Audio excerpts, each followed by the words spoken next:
Let me clarify. Yeah, we good. Basically.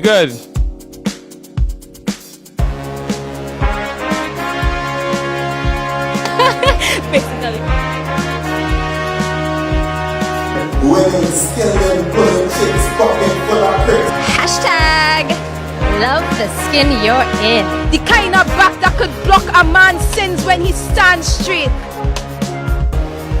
Welcome to another episode of Slam Review. We inside the studio today. We're here with Ivan Mendoza, the man known as Navy, and we're gonna get deep into the analytics of the First Citizens National Poetry Slam. But before, we had some of the semi-finalists on our photo shoot. Let me go to the photo shoot and see what was happening out there. So the concept is basically one of breaking out of jail. So society has placed everyone under a jail where they can't really express themselves or be free or be themselves or speak out against certain things. So basically these poets, with their art form, with their poetry, are breaking out of that societal jail, and that's the concept we're running with. See, have I saw any correlation between the pose of the person in the photo and their results in the slam?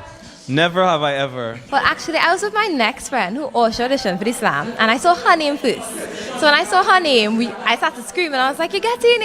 And then she saw my name, and then we were screaming, and we woke up the whole floor because we stay on hall. So everybody came outside, and it was like, what happened? And we was like, we get in. And it was just like real excitement. So that we say you see a friend name first, but your name didn't come in. How you that feel, girl? I would still feel very excited. I'm a very supportive person. I feel you're lying. I'm not. Tell me the truth. I am a supportive person. My name is Alex Stewart, and you're watching the Slam Review. Navy, Yes, sir. what were some of the surprises that you saw coming out from the audition phase into the semi-finals? Well, looking at the list right now, just as an overview of all the people who made it to the semi-finals, what stands out to me is that audition 1 only had 7 of the semi-finalists. Right. And audition 4 had 14. Right. Twice the amount. Now, audition 1 and 4 would have been the 2 that I hosted with True Talk No Lie. And from my perspective, I think audition 1 was the stronger of the 2 shows. With slam, there's this theory called score creep. Whereas the competition extends, the judges tend to be more lenient, I guess, with their scoring, and this could have been happening here. The case. Because we had 7 people from audition 1, 10 from audition 2, 10 from audition 3, and then 14 in audition 4, and well, of course, we had the 3 participants coming through from Tobago. I think it's important for you all to know the average age of the semi-finalists is 22.5. What do you think about the age range? What are you saying about the veterans in the game now? Well, I mean, I checked and I've seen a few 30s here, which is good to know that we represented. I we in the club 30 as well.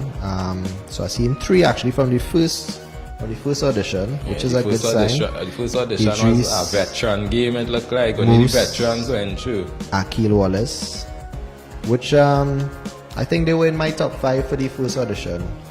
Idris, not so much actually. Yeah. He admittedly had a very weak audition, and it's really true. It was one of the surprisingly weakest I've ever seen Idris. He looked unsettled, nervous on the day. Right.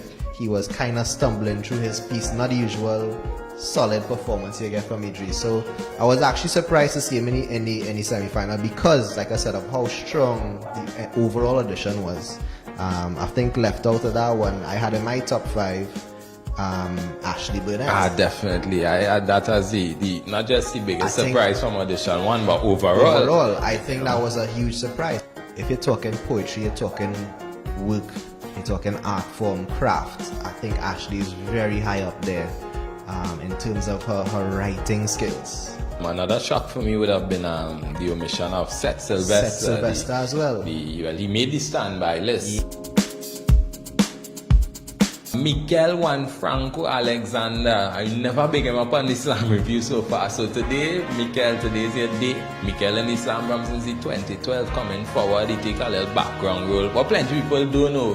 Juan Franco used to be a poet. Juan Franco worked all the different rounds of the 2 Cents movement and all this poetry slam thing. So he really in it. So Franco, we applaud you for your efforts and your work. So big up yourself. My name is Hannah Roberts and you are watching Slam Review. So who are some of your favorites going through to the semi-final round that you expect to see in the final? Ahmad Mohammed, Zakia Gill. Those two for sure are looking forward to seeing. Well, Idrissa, of course, you expect him to bring his thing. Yeah, of course, he has some recovery work to do from the audition. Yeah, Brendan O'Brien is one thing. Yeah, Angelo veteran Hart is a again. returner. Angelo, yeah. Former champion. I'd like to see what he's, I heard he was a surprise entrant. Danica, Marcus Millet, Kyle Hernandez is probably my favorite personally. I love to see Kyle perform. Like, two are we on the same page? I think definitely coming out of the auditions and from what I understand and from what I hear in my investigations, I think this year Kyle is the man well, last year with was the bullseye on the back. So we're inside the Slam Review and it's trivia time. Now the trivia from last week, you had to name all the open mic partners for the First Citizens National Poetry Slam audition phase. 4 people got the correct answer and I write down the numbers randomly 1 to 4. Navy, choose a number now. 2. 2. Let me see who's number 2 on the list here. Look at that, Michael Logie. You just won yourself a ticket to each semi-final. Now, he in the semi-final, so I don't know. Michael Logie, big up yourself, you get through. Your trivia for this week.